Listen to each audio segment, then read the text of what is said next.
2015 সালের 10 মার্চ রাজধানীর উত্তরা থেকে নিখোঁজ হন বিএনপির স্থায়ী কমিটির সদস্য সালাউদ্দিন আহমেদ। পরে তাকে পাওয়া যায় ভারতের মেঘালয়ে। দীর্ঘ 9 বছর সেখানে অবস্থান করতে বাধ্য হন বিএনপির এই নেতা। গত সোমবার শেখ হাসিনার পদত্যাগের পর আদালত থেকে একে একে মিলছে জামিন। কারামুক্ত হচ্ছেন খালেদা জিয়া সহ অন্যান্য নেতাকর্মীরা। সব জটিলতা কাটিয়ে দেশে ফিরতে শুরু করেছেন অনেকে।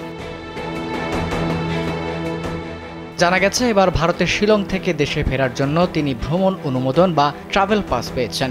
মঙ্গলবার বিকেলে মেঘালয় থেকে মুঠোফোনে সালাউদ্দিন আহমেদ ট্রাভেল পাসের বিষয়টি নিশ্চিত করেছেন। বিএনপির স্থায়ী কমিটির সদস্য সালাউদ্দিন আহমেদ জানান, আজ গুয়াহাটিতে বাংলাদেশের সহকারী হাই কমিশনারের অফিস থেকে ট্রাভেল পাসের বিষয়টি তাকে জানানো হয়েছে। স্যান্ডেলিনা সো, রূপচর্চায় আভিজাত্য।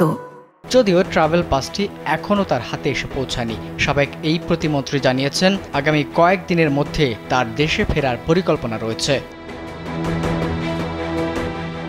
2015 সালে নিখোঁজের 62 দিন পর ওই বছরের 11 মে ভারতের মেঘালয়ের শিলংয়ে স্থানীয় পুলিশ তাকে উদ্ধার করে। সে সময় ভারতের পুলিশের পক্ষ থেকে দাবি করা হয়েছিল, সালাউদ্দিন শিলংয়ে উদ্দেশ্যহীনভাবে ঘোরাঘুরির সময় স্থানীয় লোকজনের ফোন পেয়ে তাকে আটক করেছিল পুলিশ।